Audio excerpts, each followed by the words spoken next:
అందరికీ స్వాగతం. ఈరోజు మనం క్లాస్‌ని స్టార్ట్ చేసే ముందు జగన్నాథ స్వామి ఆశీస్సులు తీసుకుందాం. జై జగన్నాథ్ బలదేవ్ సుభద్రమయ్యకి జై, సుదర్శన్ భగవాన్‌కి జై, వామదేవ్‌కి జై, పంచతత్వాకి జై, జగద్గురు శ్రీల ప్రభుపాద్‌కి జై, పతితపావన్ జయపతాక స్వామి గురు మహారాజ్‌కి జై. ఓం అజ్ఞానతిమిరంధస్య జ్ఞానాంజనశలాకయ చక్షురున్మిలితం येन తస్మై శ్రీగురవే నమః. నమో విష్ణుపాదాయ కృష్ణప్రస్థాయ భూతలే శ్రీమతే భక్తివేదాంత స్వామినిధి నామినే. నమస్తే సరస్వతే దేవే గౌరవాణి ప్రచారిణి నిర్విశేష శూన్యవాది పాశ్చాత్య దేశకారిణి. जय श्री कृष्ण चैतन्य प्रभु नित्यानंद श्री अद्वैता गदाधरा श्रीवासादि गौर भक्त वृंदा. हरे कृष्णा कृष्णा कृष्णा हरे हरे, हरे राम राम राम हरे हरे. मुखं करोति वाचालं पङ्गुं लङ्घयते गिरिं यत्कृपातमहं वन्दे श्रीगुरुं दीनकारिणं परमानन्दमाधवं श्री चैतन्य ఈశ్వరం. హరే కృష్ణ అండి అందరికి. ఈరోజు మనం భగవద్గీత రెండవ అధ్యాయం నుండి 19, 20, 21 3 శ్లోకాల్లో నేర్చుకుందాం. 19వ శ్లోకం. ఏ హంతారం యశ్చైనం మన్యతే హతం ఉభౌ తన్యతే. యైనం వేత్తి హంతారం యశ్చైనం మన్యతే హతం ఉభౌ తౌ న విజానీతు నాయం హంతి న హన్యతే. భావము: జీవుడు చంపువాడని తలచువాడు కాని చంపబడువాడని భావించువాడు కాని జ్ఞానవంతులు కారు. ఏలయన ఆత్మ చంపదు మరియు చంపబడదు. 20వ శ్లోకం. మ్రియతే వా కదాచిన్నాయం భూత్వా భవితావాన భూయః అజో నిత్య శాశ్వతానే శరీరే न जायते म्रियते वा कदाचिन्नायं भूत्वा भवितावान भूयः अजो नित्य शाश्वतोऽयं पुराणो न हन्यते हन्यमाने शरीरे. భావము: ఆత్మకు ఎన్నడును జన్మ కాని మృత్యువు కాని లేదు. అది జన్మింపలేదు, జన్మించదు, జన్మింపబోదు. జన్మరహితమును నిత్యమును శాశ్వతమును పురాతనమును అగు అట్టి ఆత్మ దేహము చంపబడినను చంపబడదు. 21వ శ్లోకం. వేదా వినాశినం నిత్యం యేనమజమవ్యయం కథం స పురుషః పార్థ కం ఘాతయతి హంతికం. వేదా వినాశినం నిత్యం యేనమజమవ్యయం కథం స పురుషః పార్థ కం ఘాతయతి హంతికం. ఓ పార్థ, ఆత్మ నాశము లేనిదనియు నిత్యమైనదనియు పుట్టుక లేనిదనియు అవ్యయమైనదనియు తెలిసిన వాడు ఎవ్వరినేని ఎట్లు చంపును లేదా చంపించును. ఈరోజు ఈ 3 శ్లోకాలు మనకి ఆత్మ గురించేనండి. అయితే ఇక్కడ ఈ శ్లోకంలో భగవంతుడు మనం ఈ ఆత్మ గురించి ఇప్పుడు చాలా సార్లు మనం భగవద్గీత నేర్చుకున్నాము, విన్నాము. ఏంటంటే ఈ ఆత్మ ఇంపార్టెన్స్ మనకి తెలిస్తే మనకి అది ఈవెన్ భగవంతుడు ఎందుకు ఆత్మ గురించి ఎంత స్ట్రెస్ చేస్తున్నారు అంటే మనకి బాడీ ఎంతవరకు ఇంపార్టెంట్, మన ఆత్మ ఎంతవరకు ఇంపార్టెంట్ అనేది మనకి చాలా భక్తి జీవితంలో మనం ప్రోగ్రెస్ అవ్వాలి అని అంటే కంపల్సరీ ఈ విషయాలు మనకి బాగా తెలిసి ఉండాలన్నమాట. దేనికి ఎంత ప్రయారిటీ ఇవ్వాలి, ఏది ఇంపార్టెంట్, ఇవి మనం తెలుసుకుంటే దాన్ని బట్టి మనకి అంటే ఇనిషియల్ డేస్ లో స్టార్టింగ్ లో మనకి కన్విన్స్ అవ్వము, ఇదంతా ఎందుకు నేర్చుకుంటున్నాము అని అనిపించవచ్చు. కానీ తర్వాత మనకి దేనికి ఎంత ప్రయారిటీ, ఏది ఇంపార్టెంట్, బాడీ కంటే బాడీ మనకి జస్ట్ ఒక ఇన్స్ట్రుమెంట్ లాంటిది అనమాట మనం భక్తి చేసుకోవడానికి. సో అంటే బాడీని మనం వదిలేసినా పర్వాలేదు, దేహం మనకి ఇంపార్టెంట్ కాదు అని చెప్పట్లేదనమాట. ఎంతవరకు ఇంపార్టెంట్ అనేది తెలియాలి. ఎంతవరకు ఇంపార్టెంట్ అంటే చాలా చాలా మంది సీనియర్ డివోటీస్ తర్వాత ఆచార్యులు చెప్తున్నారు. ఏం చెప్తున్నారంటే ఈ బాడీ అన్నది మనకి ఒక ఇన్‌స్ట్రుమెంట్ లాంటిదనమాట. సపోజ్ మనం ఇక్కడి నుంచి వేరే ప్లేస్‌కి ట్రావెల్ చేయాలనుకోండి. మనకేదైనా మనం నడుచుకుంటూ వెళ్ళే బదులు మనకేదైనా ఒక వెహికల్ ఉంటే మనం ట్రావెల్ చేయడానికి ఈజీ అవుతుంది కదా! అలాగే ఏంటంటే ఆహ్, అంటే అక్కడ మనకి కార్ కానీ లేకపోతే టూ వీలర్ కానీ ఏదైనా మనకి ఒక ట్రైన్, ఫ్లైట్ ఇవన్నీ ఏంటంటే ఇన్‌స్ట్రుమెంట్స్ కదా! అలాగే ఏంటంటే భగవద్ ధామానికి చేరుకోవడానికి మనకి ఈ బాడీ అనేది, ఈ దేహం అనేది ఒక ఇన్‌స్ట్రుమెంట్ అన్నమాట. దాన్ని మనం ఇప్పుడు మనం బాడీలో ఆహ్, ఆహ్, మనం ఎలా అయితే ఇప్పుడు చూడండి మనం బండిలో పెట్రోల్ వేస్తాం కదా! పెట్రోల్ వేస్తేనే అది స్మూత్‌గా రన్ అవుతూ ఉంటుంది. అప్పుడప్పుడు సర్వీసింగ్ చేయించాలి కార్‌కి ఇలాంటివన్నీ ఉంటాయి. ఇలాంటివన్నీ చేస్తే ఏమవుతుంది అది ప్రాపర్‌గా మెయింటైన్ అవుతుంది. మనం ఎప్పుడైనా ట్రావెల్ చేసేటప్పుడు మనకి ఇబ్బంది లేకుండా ఉంటుంది. అలాగే ఏంటంటే మన బాడీని మనం ఎంత మన భక్తి జీవితానికి అలాగని చెప్పి డెకరేషన్‌లు చేసుకొని అలా చేయక్కర్లేదు. కానీ మన భక్తి జీవితానికి మన బాడీని మనం ఎంతవరకు మెయింటైన్ చేయాలంటే మన హెల్త్‌ని వాటిని మెయింటైన్ చేసుకోవాలి. చేసుకుంటూ మనకి మన భక్తిని మనం కంటిన్యూ చేసుకోగలగాలనమాట. చాలా మంది డివోటీస్ చూస్తూ ఉంటాం జనరల్‌గా వాళ్ళ బాడీని నెగ్లెక్ట్ చేసేస్తూ ఉంటారనమాట. హెల్త్ ఇష్యూస్ వచ్చినా పట్టించుకోకుండా అలా అంటే ఇప్పుడు మనం ఒక గురు మహారాజ్ లాగా, ఒక ప్రభుపాద్ లాగా ఆ రేంజ్ డివోటీస్ అయినప్పుడు ఓకే. మనం అదంతా మనకి బాడీలీ డిస్కంఫర్ట్స్ అన్నీ కూడా మనకి ఎంత ఆ బాడీలో వచ్చిన ఏ ప్రాబ్లమ్ వచ్చినా మనం అంతగా కన్సిడర్ చేయకుండా మనం ఆత్మ లెవెల్‌లో ప్లాట్‌ఫార్మ్‌లో ఉంటాం కాబట్టి మనం అన్నిటిని టాలరేట్ చేసుకుంటూ ముందుకెళ్ళిపోగలుగుతాం అన్నమాట. కానీ మనం ఇంకా నియోఫైట్ డివోటీస్ కాబట్టి మనకేంటంటే మన హెల్త్‌ని కూడా మనం కన్సిడర్ చేసుకోవాలి. అందుకే అంటారు ఫస్ట్ హెల్త్‌కి ప్రయారిటీ ఇవ్వాలి. తర్వాత మన సాధనకి ప్రయారిటీ ఇవ్వాలి. ఎందుకంటే మనకి హెల్త్ సరిగ్గా లేదనుకోండి ఈవెన్ సాధన ఎఫెక్ట్ అయిపోతుంది. ఆహ్, అందుకే ఏం చెప్తారంటే ఫస్ట్ హెల్త్ ఇంపార్టెంట్. నెక్స్ట్ సాధన ఇంపార్టెంట్. నెక్స్ట్ ఆ తర్వాత సర్వీసెస్ ఇవన్నీ వస్తాయన్నమాట. అయితే ఇక్కడ ఈ 3 శ్లోకాల్లో భగవంతుడు స్పెసిఫిక్‌గా ఏం చెప్తున్నాడో మీకు ఒకసారి చూద్దాం. 19థ్ శ్లోకాలో ఏమంటున్నారంటే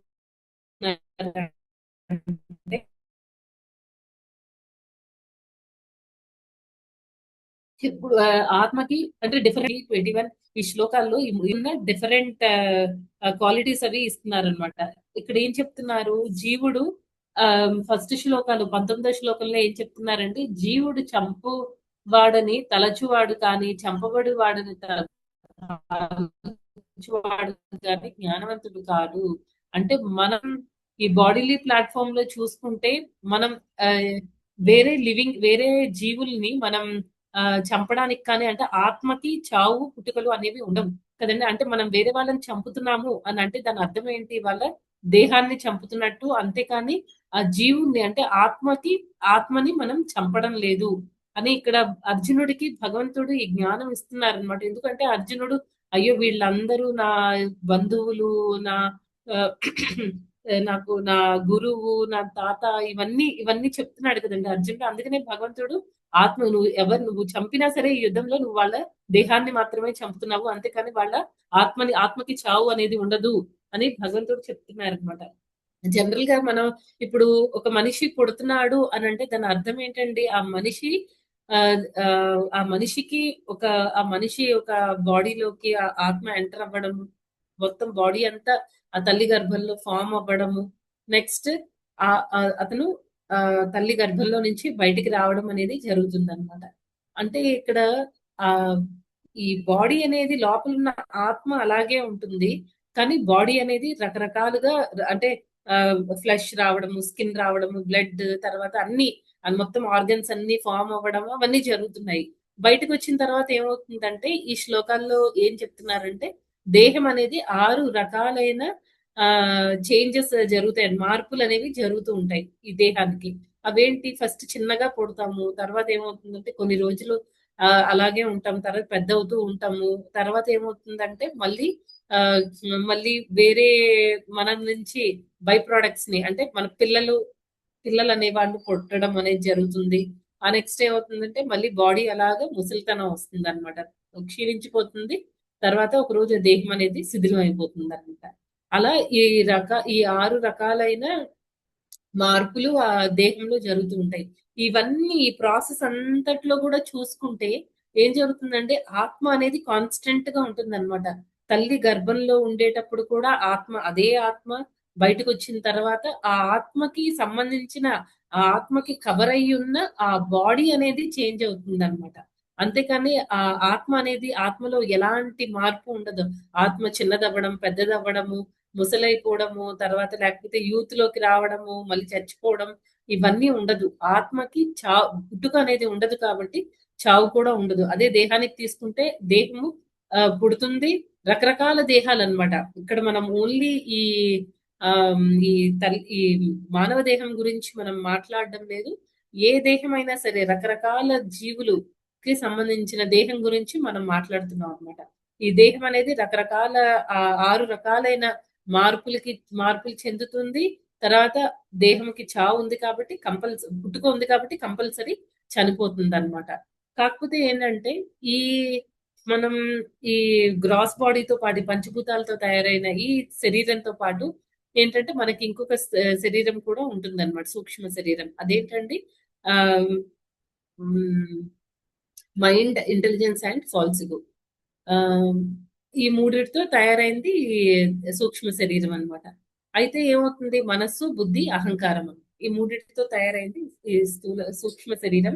ఎప్పుడైతే మనకి ఈ ఆత్మ ఈ బాడీ అనేది శిథిలావస్థలోకి వచ్చేస్తుందో, శిథిలావస్థలోకి వచ్చేయడం అంటే ముసలితనం అనే ఒక్కటే కాదండి. కొంతమంది చిన్నప్పుడే చనిపోతూ ఉంటారు.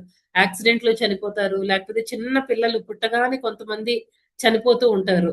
అంటే ఏంటి వీళ్ళలో కూడా వీళ్ళు పుట్టగానే చనిపోవడం అంటే ఈ ఆత్మ ఇంకా ఆ బాడీలో ఇంకా అయిపోయిందనమాట. ఆత్మకి ఆ బాడీలో ఇంకా ఉండాల్సిన పని లేదు. వేరే బాడీకి అది ట్రాన్స్ఫర్ అవ్వాల్సిన అవసరం ఉందన్నమాట. అప్పుడు ఏం చేస్తుందంటే ఈ సూక్ష్మ శరీరంతో పాటు ఆత్మ వేరే దేహంలోకి ఎంటర్ అవుతుందన్నమాట. మనకున్న మెటీరియల్ డిజైర్స్ ని బట్టి మనకు అంతవరకు మనకి ఎలాంటి కోరికలతో మనం ఉన్నామో వాటన్నిటిని కన్సిడర్ చేసుకుంటూ భగవంతుడు మనకి ఇంకొక బాడీ అనేది ఇవ్వడం జరుగుతుందన్నమాట. ఈ మెటీరియల్ నేచర్, ఈ భౌతిక ప్రకృతి అనేది మనకి ఇంకొక దేహం ఇస్తుంది. ఆ దేహం ఎలాంటిది మనకి మన కోరికలన్నీ ఉన్నాయి కదండీ! భౌతిక కోరికలన్నీ ఉన్నాయి కదా! వాటన్నిటిని మనం ఫుల్‌ఫిల్ చేసుకునే విధంగా అలాంటి శరీరం సపో అంటే మన కోరికల్ని బట్టి కొంతమందికి ఏంటంటే బాగా గాల్లో ఎగరాలని ఇలాంటివేవో కోరికలుంటాయి. అలాంటి వాళ్ళకి భగవంతుడేమో పక్షి దేహం ఇస్తాడు. కొంతమందికి వాటర్ అంటే ఇష్టం. ఎక్కువ వాటర్‌లో స్పెండ్ చేయడం అంటే ఇష్టం అన్నమాట. అలాంటి వాళ్ళకి ఏమవుతుందంటే భగవంతుడు వాటర్‌లో ఉండడానికి ఇప్పుడు మనం ఈ దేహంతో మనం 24 గంటలు మనిషి శరీరంతో మనం వాటర్‌లో ఉండలేం కదండీ! అందుకని ఏం చేస్తారంటే ఆ టైప్ ఆఫ్ దేహం ఇస్తారన్నమాట. ఈవెన్ పూర్వ రోజుల్లో ఈవెన్ మునులు వాళ్ళు శపించినప్పుడు కూడా ఇప్పుడు చూడండి మనం మణిగ్రీవ వాళ్ళిద్దరు ఉంటారు. నలుకువేర మణిగ్రీవ. వాళ్ళిద్దరిని శపించినప్పుడు నారదముని ఎలా శపించారంటే, ఆ టైంలో వాళ్ళు బట్టలవి సరిగ్గా వేసుకోలేదు కాబట్టి, మీరు వృక్షాలైపోండి అని చెప్పారు. తర్వాత ఇంకొక ముని ఏం చేశారండి, ఒక గంధర్వుడు ఈ హ్మ్, అతను వాటర్‌లో ముని తపస్సు చేసుకుంటూ ఉంటే, గంధర్వుడు వచ్చి అతన్ని కాళ్ళు పట్టుకొని లాగేస్తూ ఉంటారు కదా! వాటర్‌లోకి. అప్పుడు ఆ గంధర్వుడిని ఆ పర్టిక్యులర్ ముని ఎలా అంటే శపిస్తారు. "నువ్వు క్రోకొడైల్ అయిపో. ఎందుకంటే నువ్వు ఇలా పట్టుకొని లాగుతున్నావు కదా! అందుకే నువ్వు క్రోకొడైల్ అయిపో." అలాగే రిలవెంట్ బాడీస్ ఇస్తూ ఉంటారనమాట. అలా ఏంటంటే ఈవెన్ భగవంతుడు కూడా మనకున్న కోరికల్ని బట్టి, మనం చేసే కర్మల్ని బట్టి భగవంతుడు మనకి నెక్స్ట్ బాడీ అనేది డిసైడ్ చేసి దానిలోకి మన సూక్ష్మ శరీరంతో పాటు మన ఈ ఆత్మ అనేది ప్రవేశించడం జరుగుతుందనమాట. ఆత్మకి ఎలాంటి చావు పుట్టుకలు అనేవి లేవు. ఆత్మకుండే క్వాలిటీస్ అన్నీ కూడా ఎలా ఉంటాయండి? ఆహ్, అది వాటర్ మనం చాలా క్యారెక్టరిస్టిక్స్ చూస్తున్నాం అన్నమాట. జీవుడైతే మనం ఎవరిని చంపలేము. ఎవరు మనల్ని చంపలేరు. అయితే జనరల్‌గా దీన్ని ఇంకొకలాగా ఎలా చెప్తారంటే, అయితే ఇప్పుడు మనం చాలా మంది నాన్ వెజిటేరియన్స్ ఉంటారు. అయితే మనం చంపుకొని తినేస్తే తప్పే ఉంది. మనం బాడీనే కదా చంపుతున్నాం. లోపలుండే ఆత్మకి ఎలాగో చావు పుట్టుకలు లేవు కదా! అది కరెక్ట్ కాదనమాట. ఇప్పుడు మనకి చూడండి స్టేట్ లాస్‌లోనే ఎవరినైనా మనం చంపాము అంటే క్రైమ్ అన్నమాట. ఒకళ్ళని మనం చంపుతున్నాము అంటే దాని అర్థం ఏంటి? అసలు మనకి బాడీకి మనకి మెయిన్ ఎందుకు భగవంతుడు మనకి మానవ దేహం ఇచ్చాడు అని అంటే మనం ఎన్నో మంచి కర్మలు చేసుకున్నాము. తర్వాత ఏంటంటే మనం భగవంతుడిలాగా మనం కూడా సచ్చిదానంద. కాకపోతే ఏంటంటే మనం ఎప్పుడైతే భౌతిక ప్రపంచంలోకి వచ్చామో అన్ని ఆపోజిట్ ఆపోజిట్ అయిపోయాయి అనమాట. సత్ ఏమో అసత్ అయిపోయింది, చిత్ ఏమో అచిత్ అయిపోయింది, నెక్స్ట్ ఏమో ఈ మన ఆనంద ఏమో నిరానంద. అలా మనం మొత్తం ఆపోజిట్ ఆపోజిట్ గా అయిపోయాం అనమాట. అందుకే భగవంతుడు మనకి దేహం ఇచ్చి ఇప్పటికైనా సరే తెలుసుకోండి, ఇంకా రండి బయటకి, ఈ జన్మ మృత్యువుల సైకిల్ నుంచి బయటకు వచ్చి నా ధామానికి చేరుకోండి అని భగవంతుడు మనకి స్క్రిప్చర్స్ ఇచ్చాడు. ఎంతో మంది భక్తుల్ని పంపిస్తున్నాడు. అంతేకాకుండా ఇంకా మనం ఇక్కడికి వచ్చిన పర్పస్ ఏంటి అనేది మనకు తెలుసుకునేటట్టు రకరకాల అరేంజ్మెంట్స్ అన్ని చేసాడనమాట. అయితే ఏమవుతుందంటే అయితే ఈ మన బాడీ ఉన్నది వేరే వాళ్ళని చంపడానికో లేకపోతే వేరే వాళ్ళ చేతిలో చచ్చిపోవడానికో కాదనమాట. మన కర్మానుసారం మనం చచ్చిపోవాల్సి వస్తే అది డిఫరెంట్. కానీ మనం ఈ నాలుక కోసం, ఈ జిహ్వ చాపల్యం కోసం మనం వేరే జీవుల్ని చంపేసి నేను ఆత్మని చంపడం లేదు కదా, ఓన్లీ ఇలాంటివన్నీ చెప్పకూడదు అనమాట. ఎందుకంటే మనకి ఒకళ్ళని చంపుతున్నాం అంటే మనలో ఎంతో రాక్షసత్వం ఉంటేనే మనం చంపగలుగుతాం. సో ఆ రకంగా ఏంటంటే మనం వేరే వాళ్ళని చంపడము అవన్నీ చేయకూడదన్నమాట. వేరే జీవుల్ని చంపే హక్కు మనకి లేదు. చాలా జనరల్ గా మనం వింటూ ఉంటాం కదా, ఈ ఆమ్, వేరే జీవిని ఇప్పుడు మనం ప్రొడ్యూస్ చేసే అంత కెపాసిటీ మనకి లేదు. ఏదైనా భగవంతుడే చేయాలి. ఒక జీవిని మనం ప్రొడ్యూస్ చేయగలం. చాలా మంది సైంటిస్టులు అంటూ ఉంటారు ఈ బాడీ అంతా మొత్తం డిఫరెంట్ కెమికల్ కాంపోజిషన్స్ తో ఆ చాలా మినరల్స్ తో తయారైంది అని చెప్తూ ఉంటారు. అయితే ప్రోపదులు వారు ఏమంటారంటే, మీరు అయితే ఆ కెమికల్స్ అన్ని కూడా నేను ఇస్తాను, ఏది ఎంత రేషియోలో ఉండాలి, ఏది ఎంత పర్సంటేజ్ లో ఉండాలో చెప్పండి, అవన్నీ నేను మీకు ప్రొవైడ్ చేస్తాను, మీరు ఒక జీవిని తయారు చేయండి అని చెప్పినప్పుడు సైంటిస్టులు ఎవరు చేయలేరు అనమాట. ఎందుకంటే బాడీని తయారు చేయడమే చాలా కష్టం. మళ్ళీ దానికి ప్రాణం పోస్తేనే ఆ జీవి ప్రాణం పోసే కెపాసిటీ మనకి లేదు కాబట్టి చంపే హక్కు కూడా మనకి లేదనమాట. అలా ఏంటంటే మనం ఆ ఇలా ఈ దేహము, ఆత్మ ఇవన్నీ చాలా రెండు ఇంపార్టెంటే కాబట్టి ఈ కాకపోతే ఈ రెండిట్లో మోస్ట్ ఇంపార్టెంట్ ఏది అంటే ఆత్మ అన్నమాట. అయితే మనకి ఒక చాలా సార్లు మనకు ఒక డౌట్ రావచ్చు అనమాట. అయితే ఈ ఈ దేహం మనం ఆత్మకి ఇంత ఇంపార్టెన్స్ ఇవ్వాలి అని చెప్తున్నారు కదా, మరి మనం ఏ కర్మలు చేస్తున్నామో ఎలా తెలుస్తుంది అంటే ప్రతి ఒక్క జీవిలో కూడా మనం ఇందాక చెప్పుకున్నాం కదా, ఫస్ట్ మదర్ రూమ్ లోకి, అమ్మ తల్లి గర్భంలోకి ఫస్ట్ ఆత్మ ఎంటర్ అవుతుంది, తర్వాత బాడీ అంతా ఫామ్ అవుతుంది, బయటికి రావడము, తర్వాత ఆ బాడీ అంతా రకరకాల చేంజెస్ జరగడం ఇవన్నీ. కానీ త్రూ అవుట్ ప్రాసెస్ ఎవరుంటారండి ఆ దేహంలో? ఎవరుంటారు? ఒక ఆత్మ ఉంటుంది అనమాట. ఆత్మతో పాటు పరమాత్మ ఉంటుంది. ఈ పరమాత్మ ఏం చేస్తాడు అంటే భగవంతుడే, కృష్ణుడే పరమాత్మగా ఉంటారన్నమాట ప్రతి జీవిలో కూడా. మనం చేసే ప్రతి యాక్టివిటీ కూడా రికార్డ్ అయిపోతూ ఉంటుంది. ఇప్పుడు మనం ఒక్కొక్కసారి ఈ రోజుల్లో అంటే ఈ మధ్య కాలంలో అయితే ఎక్కడైనా ఏదైనా ఇప్పుడు కొంతమంది ట్రాఫిక్ సిగ్నల్స్ అవి ఉంటాయి. కొంతమంది ఏం చేస్తారంటే ఆ ట్రాఫిక్ సిగ్నల్స్ పడినా సరే ఒకటి రెండు వెహికల్స్ వెళ్తున్నాయి అనుకోండి, ఎందుకు అంతసేపు వెయిట్ చేయడం, టైం వేస్ట్ అని చెప్పేసి ఆ సిగ్నల్ ని క్రాస్ చేసుకుంటూ వాళ్ళు వెళ్ళిపోతూ ఉంటారు కదండి. కానీ ఈ ఈ టైంలో ఈ మధ్య కాలంలో ఏం జరుగుతుంది కదా, కొద్ది సంవత్సరాలుగా ప్రతి ట్రాఫిక్ సిగ్నల్ దగ్గర కూడా సీసీటీవీ కెమెరాలు పెడుతున్నారు అనమాట. సీసీటీవీ కెమెరాలు పెట్టడం వల్ల ఏమవుతుంది, మనం అలాగా ట్రాఫిక్ రూల్స్ ని మనం బ్రేక్ చేస్తే వెంటనే ఆ, మన బండి నెంబర్ తో పాటు ఫోటో క్లిక్ అయిపోతుంది అనమాట. తర్వాత మన ఇంటికి ఒక చలాన్ రావడం ఇవన్నీ జరుగుతున్నాయి. ఇవన్నీ చాలా స్ట్రిక్ట్ గా ఫాలో అవుతున్నారు అనమాట. అంటే ఏంటి, మనం మిస్టేక్ చేసినప్పుడు తప్పించుకోవడానికి లేదు, కంపల్సరీ రికార్డ్ అయిపోతున్నాయి అనమాట. అయితే కొన్నిసార్లు ఈ సీసీటీవీ కెమెరాలు అవి ఉన్నా సరే వాటికి ఏంటంటే లిమిటెడ్ రేంజ్ ఉంటుంది అనమాట. ఇక్కడ నుంచి అంతవరకే, ఒక పర్టికులర్ డిస్టెన్స్ ఒక 1 కిలోమీటర్ వరకు, అలా అంతవరకు మాత్రమే అవి ఇమేజెస్ ని వాటిని క్యాప్చర్ చేయగలుగుతాయి అనమాట. అది దాటిపోతే, ఆ లిమిట్ దాటిపోయిన తర్వాత సీసీటీవీ కెమెరాలు ఇంకా పనిచేయవు. కానీ భగవంతుడు, మనలో ఉండే భగవంతుడు పరమాత్మ ఎలా అంటే ఆయన సూపర్ గా పనిచేసే సీసీటీవీ కెమెరా అన్నమాట. ఆయన దగ్గర మనం చేసే మంచి పనులు, ఇక్కడ ట్రాఫిక్ సిగ్నల్స్ దగ్గర ఏంటంటే ఓన్లీ మనం రూల్స్ ని బ్రేక్ చేసినప్పుడు అది మనకి మిస్టేక్ అవుతుంది అనమాట. మనం అక్కడ మనం బాగా ట్రాఫిక్ రూల్స్ అన్నిటిని ఫాలో అయ్యి చక్కగా మనం బండి మీద వెళ్ళినా సరే, ఎవరు వచ్చి మనకి "అమ్మ నువ్వు బాగా వెళ్ళావమ్మా, నువ్వు డ్రైవ్ చేసావు" అని ఎవరు మనకి మెడల్ ఇవ్వరు. ఎవరు మనకి రివార్డ్ ఏమి ఇవ్వరనమాట. కానీ భగవంతుడు మనకి మన బాడీలో సీసీటీవీ కెమెరాలా పనిచేస్తూ ఉంటాడు గదా! ఆయన ప్రతి ఆ సీసీటీవీ దానికి లిమిటెడ్ రేంజ్ ఉంది. కానీ భగవంతుడు మన దానిలో ఉండి ఆయన కెపాసిటీ ఏంటంటే అన్‌లిమిటెడ్ అన్నమాట. మనం చేసే ఓన్లీ మంచి, చెడు అన్నీ ప్రతీది కూడా రికార్డ్ అయిపోతూ ఉంటాయి. చెడు చేస్తే దానికి పనిష్మెంట్ ఇస్తాడు. మంచి చేసినప్పుడు మనకి రికగ్నిషన్ కూడా ఉంటుందన్నమాట. ఒక్కొక్కసారి మనకి స సేవలవి చేసేటప్పుడు మనల్ని ఎవరు గుర్తించలేదనుకోండి, మనం చాలా బాధపడిపోతూ ఉంటాం కదా! అప్పుడు మనం ఈ పాయింట్ గుర్తు తెచ్చుకోవాలనమాట. అయ్యో! నన్నెవరు పొగడడం లేదే, పొగడకపోయినా అట్‌లీస్ట్ మాతాజీ చేశారు అనంటే ఇప్పుడు పొగిడితేనే కాదు కదా! ఒక్కొక్కసారి ఏంటంటే, ఆ రికగ్నిషన్ కూడా మనకి ఒక బూస్టప్ ఇస్తుందనమాట. సేవలు ఇంకా చేయాలి, ఇంకా చేయాలి అని. అంటే మనలో గర్వం అవేమీ పెంచుకోకుండా మన భక్తి జీవితంలో మనం ఇంకా ముందుకు వెళ్ళడానికి కూడా ఈ రికగ్నిషన్‌లు ఇవన్నీ చేశారు అనే ప్రశంస అనేది మనకి బాగా బూస్టప్ ఇస్తుంది. అలాగే ఏంటంటే ఎవ్వరు మనల్ని గుర్తించకపోయినా భగవంతుడు మనలో పరమాత్మలాగా ఉంటాడు కదండీ! ఆయన గుర్తిస్తాడన్నమాట. రైట్ టైమ్ వచ్చినప్పుడు మనకి దానికి సంబంధించిన రివార్డ్ అనేది ఇస్తాడు. ఆ రివార్డ్ ఎలా ఉంటుందండి? మనం అన్ని మంచి పనులు మంచి మంచి బాగా చేస్తున్నాం. మనం చేసే ప్రతి యాక్టివిటీ కూడా నా కోసం కాదు, నా ప్లెజర్ కోసం కాదు, లేకపోతే వేరే డివోటీస్ దగ్గర ఇంప్రెషన్ కొట్టడానికి కాదు, భగవంతుడిని ప్లీజ్ చేశానా లేదా?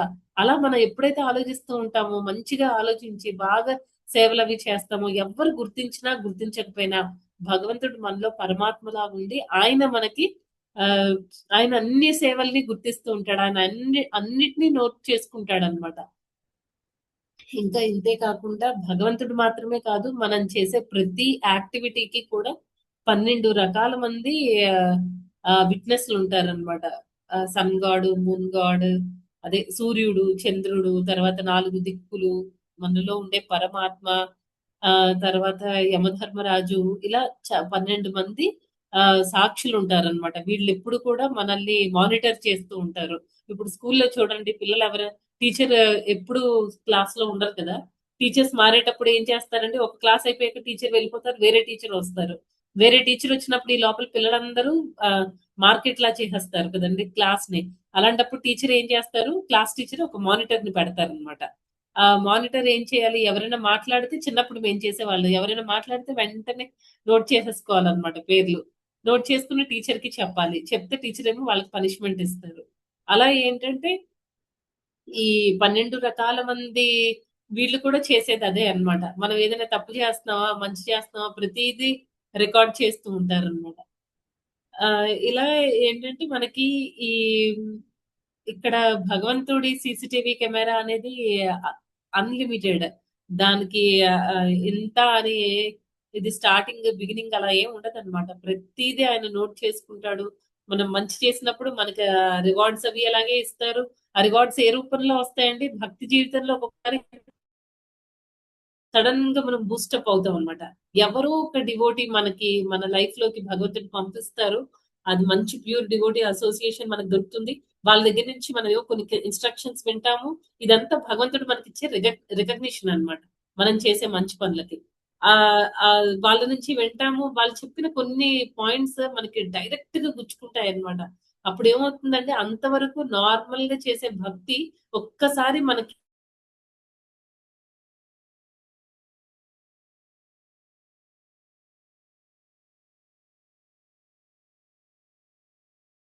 ఇచ్చే రికగ్నిషన్స్ అన్నీ పర్మనెంట్. ఇవన్నీ సంబంధించినవి మన దేహానికి సంబంధించినవి కాదు. ఏ రికగ్నిషన్స్, ఏ రివార్డ్స్ అయితే భగవంతుడిస్తాడో అవన్నీ మన ఆత్మ మీద ఎఫెక్ట్ చూపించి అవేమవుతాయంటే మనం భక్తి జీవితంలో చాలా ముందుకెళ్ళి ఒకరోజు కంపల్సరీ మనం భగవద్ధామానికి చేరుకుంటామనమాట. తర్వాత హ్మ్. ఇంకా మనం ఈ ఆ రికగ్నిషన్ ఇంకా ఎలా ఉంటుందండి, ఈ జన్మ మృత్యువుల సైకిల్ అనేది ఉంది కదా! ఈ సైకిల్‌ని మనం బ్రేక్ చేసుకొని భగవద్ధామానికి చేరుకోవడానికి ఉపయోగపడుతుందనమాట. తర్వాత ఈ దేహానికి, ఆత్మకి సంబంధించి మనం ఇంకొక ఎగ్జాంపుల్ కూడా చూద్దాం. అదేంటంటే సపోజ్ ఈ ఇప్పుడు మన దగ్గర ఈ డైమండ్ రింగ్ ఉందనుకోండి. ఆ డైమండ్ రింగ్ సపోజ్ ఒకవేళ ఒక మురికి కాలువలో పడిపోయింది. మురికి కాలువ కాదు, కొంచెం నీళ్లున్నాయి. మురికి నీళ్లున్నాయి. ఆ మురికి నీటిలో పడిపోయిందనుకోండి. అప్పుడు మనం ఏం చేస్తామండి? వెంటనే పోతే పోయిందిలే, డైమండ్ రింగే కదా అని వదిలేయం కదండీ! అదే ఒక పేపర్ పడిందనుకోండి, మనం ఏం చేస్తాము? ఆ పేపర్‌ని పట్టించుకోము. ఓకే. ఓకే. పేపరే కదా! అయినా నానిపోతుంది. మనం తీయడానికి కూడా పనికిరాదనమాట. అలాగే అదే ఒక గోల్డ్ రింగ్ పడిందనుకోండి, అది డైమండ్ రింగ్ పడిందనుకోండి, మనం ఏం చేస్తామండి? వెంటనే దాన్ని ఆ మురికి నీళ్లలో నుంచి తీసి కడుక్కొని మళ్ళీ మనం దాన్ని ఎప్పటిలాగే మళ్ళీ మనం వాడుకుంటామనమాట. అలాగే ఏంటంటే, ఈ దేహం కూడా రకరకాల ఆహ్, బాడీస్‌లోకి ఎంటర్ అవుతూ ఉంటుందనమాట. హ్మ్. ఈ మురికి నీటిలో పడటం అనేదేంటంటే, ఇక్కడ ఇప్పుడు రకరకాల కష్టాలు అవి వస్తూ ఉంటాయి కదండీ! అవన్నీ వచ్చేటప్పుడు దేహం ఇప్పుడు ఆ రింగ్ అనేది మనకి డైమండ్ రింగ్ అనేది మన ఆత్మ అన్నమాట. ఇప్పుడు డైమండ్ రింగ్ మురికి నీటిలో పడితే మనం కడుక్కొని వాడుకుంటాం మళ్ళీ. అంతేకాని అది వేస్ట్ వస్తువులాగా వదిలేయమనమాట. అలాగే ఏంటంటే మన ఆత్మ రకరకాల దేహాల్లోకి ఎంటర్ అవుతూ కొన్నిసార్లు విపరీతమైన సఫరింగ్స్ ఒస్తాయి. కొన్నిసార్లు మన సంతోషం అనేది ఎలా ఉంటుందంటే, ఈ మెటీరియల్ వరల్డ్‌లో సంతోషం అనేది ఎలా ఉంటుంది? చాలా తక్కువ అన్నమాట. చాలా తక్కువ. ఇన్‌సిగ్నిఫికెంట్. అసలు మనం పట్టించుకోవాల్సిన అవసరం లేదు. అంత తక్కువ సంతోషం. కానీ మనం ఆ సంతోషానికే ఎంతో మురిసిపోతూ ఉంటాం. కానీ భగవంతుడి ప్రేమ పొంది లేకపోతే భగవంతుడిని ప్రేమించడం మొదలు పెడతాం కదా! ఆ సంతోషం చాలా చాలా బావుంటుందనమాట. అది ఆహ్, ఈ భౌతిక ప్రపంచంలో మనం పొందే ఆనందానికి అసలు సంబంధమే లేదనమాట. అన్ని వేల రెట్లు ఎక్కువగా ఉంటుంది. అయితే ఎప్పుడైతే ఈ భౌతిక ఈ ఆత్మ అనేది రకరకాల దేహాల్లోకి ఎంటర్ అవుతూ రకరకాల కష్టాల్లోకి వెళ్తూ ఉంటుందో, అది ఈ డైమండ్ రింగ్ ఈ గట్టర్‌లో పడ్డం అన్నమాట. డైమండ్ రింగ్ గట్టర్‌లో పడ్డం అంటే ఏంటి? మన ఆత్మ రకరకాల దేహాల్లోకి వెళ్లి ఎన్నో రకాల మిజరీస్‌ని అంటే కష్ట నష్టాల్ని ఎదుర్కొంటూ ఉంటుందన్నమాట. అయినా సరే ఎప్పుడైతే మనం ఆ గోల్డెన్ రింగ్‌ని కడిగేసి మళ్ళీ మనం పెట్టుకుంటామో దాని వాల్యూ గట్టర్‌లో పడినంత మాత్రాన ఆ గోల్డెన్ రింగ్ వాల్యూ ఏమి పడిపోలేదు. అలాగే ఏంటంటే మన ఆత్మ రకరకాల దేహాల్లోకి ఎంటర్ అయినప్పటికీ కూడా మనం మన ఆత్మకి ఆ క్వాలిటీస్ ఉంటాయి చూడండి. మనం ఇందాక కొన్ని క్వాలిటీస్ నేర్చుకున్నాము. ఏంటి ఆత్మ చంపబడదు. లేకపోతే ఆత్మకి ఎలాంటి మార్పులు ఉండవు. తర్వాత ఆత్మకు చావు పుట్టుకలు లేవు. తర్వాత అవ్యయమైనది, శాశ్వతమైనది. అలా మనం ఈ 3 శ్లోకాస్‌లో కొన్ని నేర్చుకున్నాం. ఇంకా తర్వాతొచ్చే శ్లోకాల్లో నైనం చిందంతి శస్త్రాణి, నైనం దహతి పావక, ఆ శ్లోకాలన్నీ చూస్తాం. అక్కడ వేరేవి కొన్ని క్వాలిటీస్ అన్నమాట. లైక్ ఆత్మ తడుపబడదు, తర్వాత ఎండబడదు. అలా కొన్ని క్వాలిటీస్ నేర్చుకున్నాం. అంటే ఇక్కడ ఈ ఆత్మ రకరకాల దేహాల్లోకి వెళ్లి రకరకాల ప్రాబ్లమ్స్‌ని ఫేస్ చేస్తున్నప్పటికీ కూడా ఆత్మకి ఉండే ఆ క్వాలిటీ అనేది ఉంటది గదా! సత్, చిత్, ఆనంద. ఈ క్వాలిటీస్ అనేవి ఆత్మ ఎప్పుడూ సచ్చిదానందాయే. కాకపోతే ఏంటి ఆ బాడీలోకి ఎంటర్ అయినప్పుడు ఆ బాడీకి సంబంధించిన క్వాలిటీస్‌ని తీసుకోదు. కానీ దానికి తగినట్టు ప్రవర్తించాల్సొస్తూ ఉంటుందన్నమాట. అలా ఏంటంటే ఇక్కడ ఈ గట్టర్‌లో పడిన గోల్డెన్ రింగ్, డైమండ్ రింగ్ ఎలా అయితే దాని వాల్యూని కోల్పోదో, మన బాడీ కూడా ఎన్నో రకాలైన కష్ట నష్టాల్ని రకరకాల దేహాల్లో చూస్తున్నప్పటికీ కూడా ఆత్మ ఎప్పుడూ కూడా సచ్చిదానంద స్వరూపమే అన్నమాట. ఈ ఆత్మ ఏంటంటే హ్మ్. ఇందులో ఫస్ట్‌దేంటంటే ఫస్ట్ క్వాలిటీ సత్. సత్ అంటే అర్థం ఏంటి? ఎటర్నల్ అది. అంటే శాశ్వతమైనది. ఆ క్వాలిటీని అదెప్పుడూ కోల్పోదనమాట. కాకపోతే రకరకాల బాడీలు తీసుకోవడం వల్ల మిగతా 2 క్వాలిటీస్ అనేవి కవర్ అయిపోతాయన్నమాట. ఎలాగైతే గోల్డెన్ రింగ్‌లో గోల్డ్ ఎప్పుడు గోల్డే. మన మురికిలో పడినా, మురికిలో పడకపోయినా గోల్డ్, డైమండ్ అవలాగే ఉంటాయి. కాకపోతే ఏమవుతుంది? మురికంటుకుంటుంది. అలాగే మురికంటుకుంటే ఏం చేయాలి? మనం కడగాలి కదండీ! ఆ మురికనేది ఆ కవరింగ్ అయిపోతుంది కదా! ఆ గోల్డెన్ రింగ్ కవర్ అయిపోతుంది. అలాగే ఏంటంటే మనలో ఆ సత్ అనే క్వాలిటీ అంటే శాశ్వతం అనే క్వాలిటీ ఎప్పుడూ ఉంటుంది.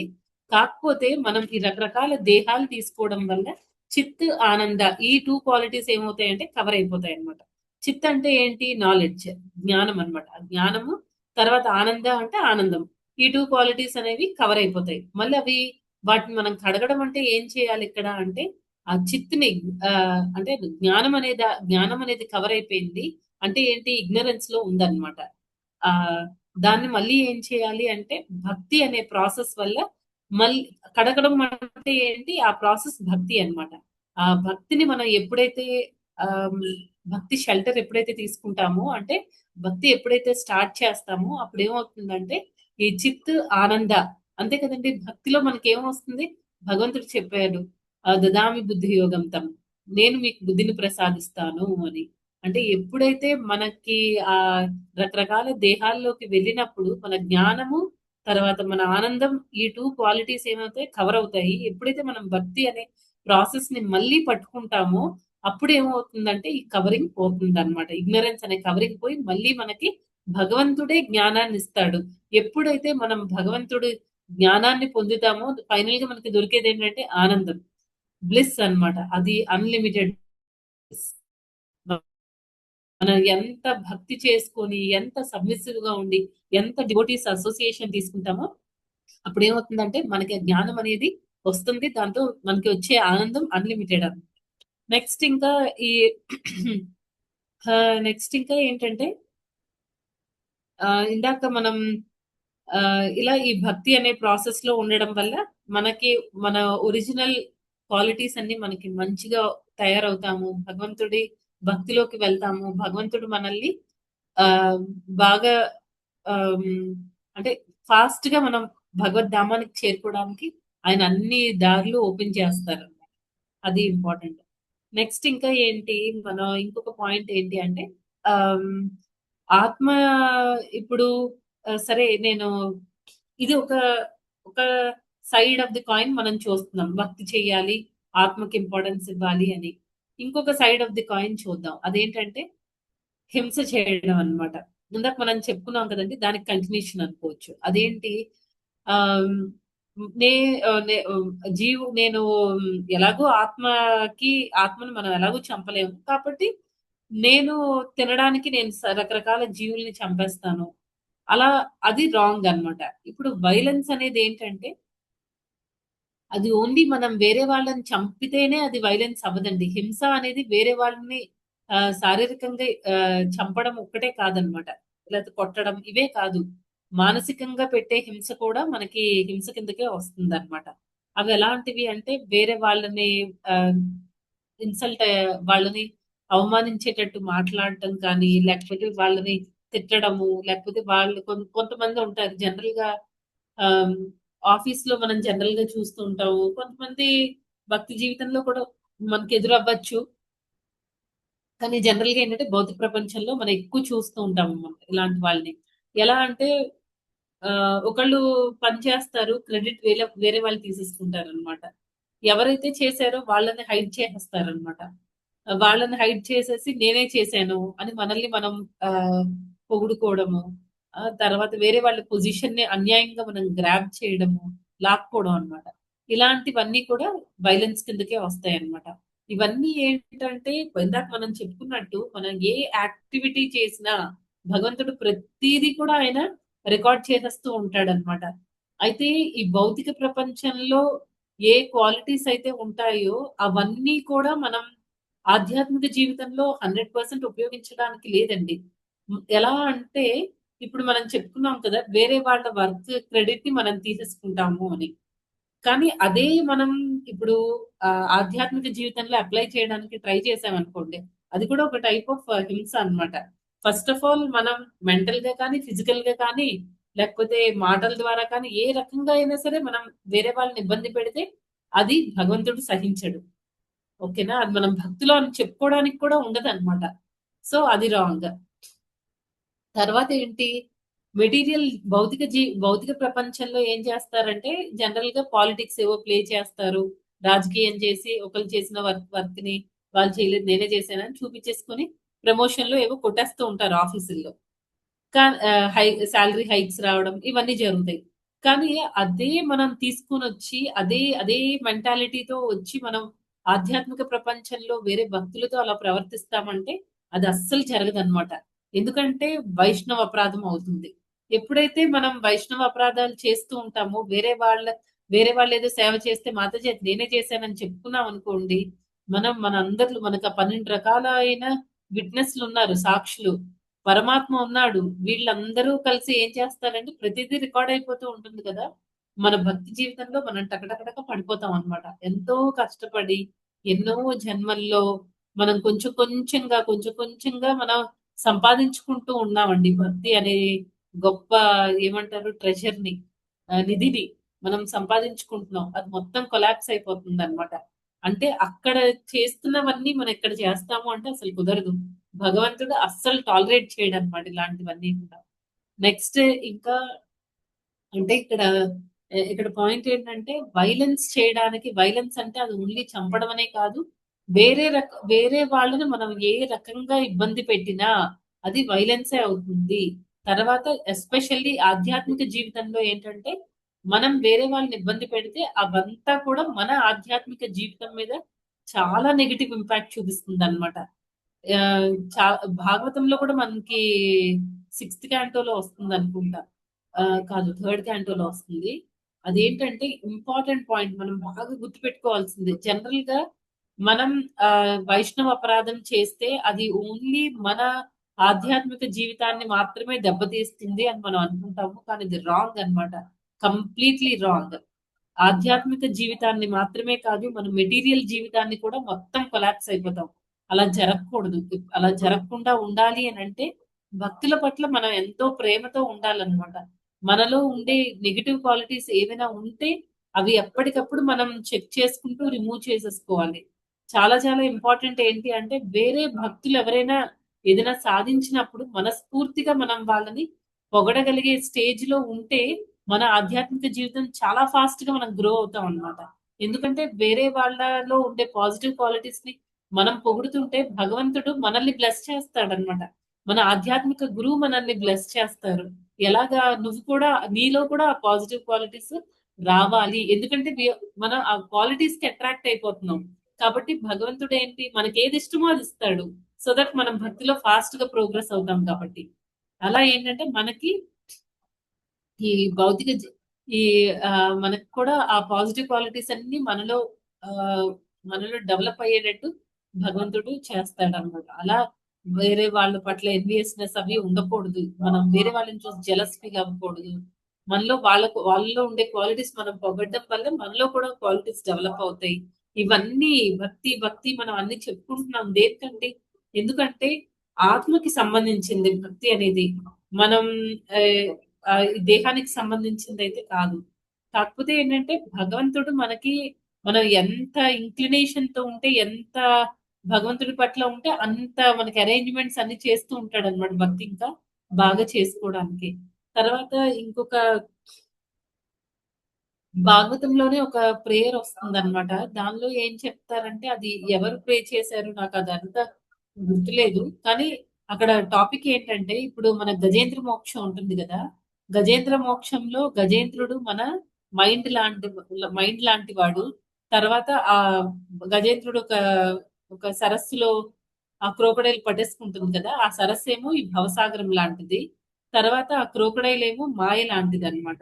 ఆ గజేంద్రుడు అక్కడ ఏం చేస్తాడంటే చాలా చాలా ఆమ్, గజేంద్రుడు ముందంతా ఎలా అనుకుంటాడు, ఆ గజేంద్రుడు ఫస్ట్ లో ఎలా ఉంటాడు, చాలా ఆరగెంట్ గా ఉంటాడు అనమాట. అంటే ఏముంది క్రోకడైల్ తొక్కి పడేస్తే అదే పోతుంది, అలా అలా ఉంటాడు అనమాట. కానీ తర్వాత ఒక 1 or 2 days లో నేను తొక్కేస్తానులే, లేకపోతే ఒక క్షణంలో నేను తొక్కేస్తాను అని అనుకుంటాడు. కానీ ఏమవుతుందండి, ఒక రోజు 2 రోజులు 3 రోజులు, నెల 2 నెలలు, సంవత్సరం, సంవత్సరాలు, అలా 1000 సంవత్సరాలు గడిచిపోతాయి. మన మైండ్ కూడా సేమ్ గజేంద్రుడి లాగే ఉంటుందన్నమాట. ఏదైనా వచ్చినప్పుడు స్టార్టింగ్ లో మనం భక్తిలోకి వచ్చినప్పుడు స్టార్టింగ్ లో మనం ఎలా ఉంటామంటే చాలా arrogant గా ఉంటాం అన్నమాట. నాకేముంది, నేను ఏదైనా చేసేస్తాను, నాకు ఎవరు అవసరం లేదు, నేనే గ్రేట్ అన్నట్టు ఉంటాం అక్కడ గజేంద్రుడి లాగా. కానీ ఇక్కడ క్రోకడైల్ ఏం చేసిందంటే గజేంద్రుడిని పట్టేసుకుని ఇలాగా నోట్లో ఇలా కరుచుకుని ఉంది కదా! అలాగే ఏంటంటే మాయ కూడా మనల్ని ఈ భౌతిక ప్రపంచంలో ఆ ఆ సరస్సులో పట్టుకొని ఉంది కదా! ఆ సరస్సుని మనం భవసాగరం అనుకున్నాం కదా! ఆ ఈ భౌతిక ప్రపంచం అనే భవసాగరంలో మనకేంటంటే మాయ అనే క్రోకడైల్ మనల్ని ఎప్పుడు పట్టుకునేలా ఉంటుందన్నమాట. ఎప్పుడైతే మనం ఆ అహంకారాన్ని వదిలేసి గజేంద్రుడు చూడండి ఏం చేశాడు? అహంకారం మొత్తం వదిలేసి భగవంతుడికి భగవంతుడికి ఎప్పుడైతే ఫుల్‌గా సరెండర్ అయిపోయాడో, అప్పుడేమవుతుంది గజేంద్రుడిని భగవంతుడు తన సుదర్శన్ చక్రాన్ని వదిలి రక్షిస్తాడు కదా! అదే రకంగా ఈ ప్రార్థనలో ఏంటంటే, ఆ భక్తుడు చెప్తున్నాడన్నమాట. నా మైండ్ ఆహ్, మచ్చిత్త దంతీశ్వరం అని వస్తుంది. నా మైండ్ కూడా ఎలిఫెంట్ లాగే ఉందన్నమాట. ఆ ఎలిఫెంట్ లాగే ఉంది నా మైండ్. నా పరిస్థితి కూడా ఆహ్, ఎలా అయితే నువ్వు ఆహ్ ఆ మాయని అది క్రోకడైల్ ని నువ్వు ఎలా అయితే సుదర్శన చక్రం పంపించి రక్షించావో అలాగే నన్ను కూడా ఈ ఆ, భవసాగరంలో ఉండి ఈ మాయ చేతిలో ఉండిపోయాను నేను. నన్ను కూడా నీ సుదర్శన చక్రాన్ని పంపించి సుదర్శన చక్రం మనకి అన్ని రకాల ప్రొటెక్షన్ అన్నమాట. భగవంతుడు మనకి ఓన్లీ ఆ, భౌతిక భౌతిక పరమైన రక్షణ మాత్రమే కాదు ఆధ్యాత్మిక రక్షణ కూడా ఇస్తారనమాట. అలా ఏంటంటే భగవంతుడిని ప్రార్థించడం అన్నమాట. నా మైండ్ ఎప్పుడైతే మన మైండ్ భగవంతుడికి కంప్లీట్ గా సరెండర్ అయిపోతుందో అప్పుడు ఏమవుతుందంటే భగవంతుడు మనల్ని రక్షించడం స్టార్ట్ చేస్తాడనమాట. ఎంతవరకు భగవంతుడు ఎప్పుడు సుదర్శన చక్రాన్ని పంపించాడండి? ఆ ఆ గజేంద్రుడికి రియలైజేషన్ వచ్చిన తర్వాత భగవంతుడు వచ్చాడు కదండి. నేనే ఫైట్ చేసుకుంటాను, నేనే చేసుకుంటాను అన్నప్పుడు భగవంతుడు ఎప్పుడు ఇంటర్ఫియర్ అవ్వడు అనమాట. మన జీవితంలో కూడా అంతే. ఏదైనా ప్రాబ్లం వచ్చినప్పుడు కృష్ణ ఇది నీ వేలో నువ్వు సాల్వ్ చెయ్యి అని అన్నప్పుడు భగవంతుడు మన లైఫ్ లో ఇంటర్ఫియర్ అవుతాడు. కానీ మనం కండిషన్స్ పెట్టామనుకోండి ఈ ప్రాబ్లమ్ ని ఇలాగే సాల్వ్ చేయాలంటే ఏమవుతుంది? మనకి ఆ సొల్యూషన్ అనేది కరెక్ట్ రైట్ సొల్యూషన్ రాదు. మళ్ళీ దానివల్ల ఇంకొక ప్రాబ్లం వస్తుందన్నమాట.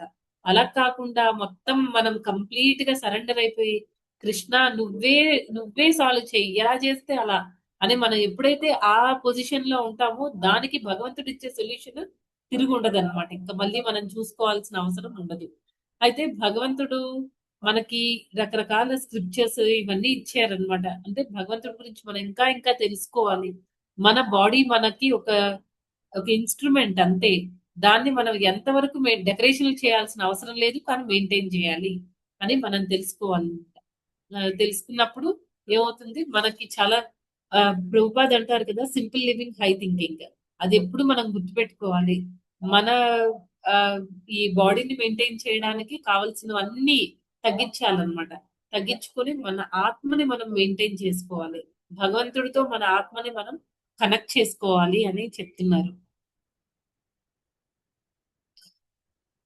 నెక్స్ట్ ఇంకా లాస్ట్ శ్లోకంలో ప్రభుపాదులు వారు ఆ భాష్యంలో ఒక ఇంపార్టెంట్ పాయింట్ చెప్పారు. అదేంటంటే మను సంహితలో జనరల్ గా ఏం చెప్పబడిందంటే ఎవరైనా ఏవైనా వైలెంట్ యాక్టివిటీస్ ఏమైనా చేసినప్పుడు అంటే వేరే వాళ్ళని చంపడము అలాంటివన్నీ చేసినప్పుడు జనరల్ గా మనకి ఈ స్టేట్ లాస్ అవన్నీ ఎలా ఉంటాయండి వాళ్ళకి ఇక్కడే ఉరి తీయడము అలాంటివి డెత్ పనిష్మెంట్లు అవి ఉరి తీసే పనిష్మెంట్ ఇస్తారు. అలాంటివి జనరల్ గా ఎందుకు పెడతారు అంటే మను సంహిత ప్రకారం మనకి మనకి ఆ, అక్కడతో మాక్సిమం చాలా మటుకి ఆ, మనం చేసిన పాపం అనేది అక్కడే పోతుంది అనమాట. అట్లీస్ట్ మనకి నెక్స్ట్ వచ్చే పనిష్మెంట్లు కొన్ని తగ్గుతాయి. లేకపోతే ఏమవుతుందంటే ఇక్కడ ఏ పనిష్మెంట్లు లేకుండా ఎవరైనా వేరే వాళ్ళని హత్య చేసినప్పుడు వాళ్ళకి ఎలాంటి పనిష్మెంట్లు రాకుండా వాళ్ళు వెళ్ళిపోతేనంట అక్కడ అంటే హెలిష్ ప్లానెట్స్ లోకి నరకలోకాలకు వెళ్ళినప్పుడు వాళ్ళకు ఉండే పనిష్మెంట్లు చాలా చాలా తీవ్రంగా ఉంటాయి అన్నమాట. దాన్ని అక్కడ తగ్గించడానికి ఈ లోకంలోనే జనరల్ గా కొన్ని పనిష్మెంట్లు డెత్ ఇంప్రిజన్మెంట్ అని తర్వాత లేకపోతే ఉరి తీయడాలు హ్యాంగ్ చేయడము ఇలాంటి పనిష్మెంట్లన్నీ ఇవ్వడం వల్ల అది కొంతవరకు వాళ్ళకి మేలు చేస్తుంది అని చెప్తున్నారు అనమాట. దానికి ప్రభుపాదులు వారు కొన్ని మంచి ఎగ్జాంపుల్స్ చెప్పారు. అదేంటంటే ఒక జనరల్ గా డాక్టర్స్ ఉంటారు కదా డాక్టర్లు ఏం చేస్తారంటే కొన్ని కత్తులు తర్వాత సిజర్స్ కత్తెర్లు అలాంటివన్నీ వాడతారు. దేనికంటే పేషెంట్ కి వచ్చిన రోగాన్ని నయం చేయడానికి. అందుకని దాంతో వాళ్ళేమి చంపేయరన్నమాట.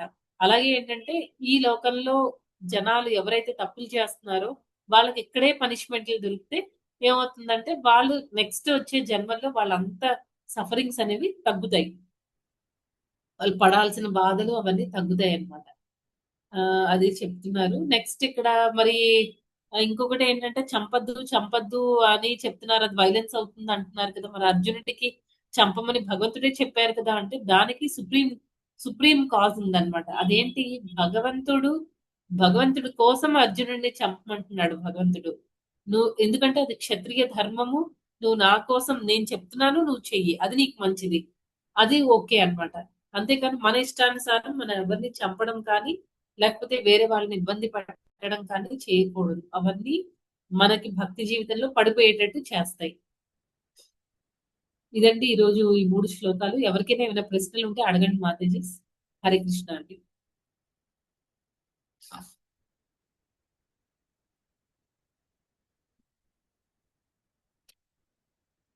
హరే కృష్ణ మాతాజీ అండ్ ప్రభుజీస్. ఎవరికి ఏం ప్రశ్నలు లేకపోతే మనం ఈరోజు క్లాస్ ఇంకా స్టాప్ చేసేద్దాం.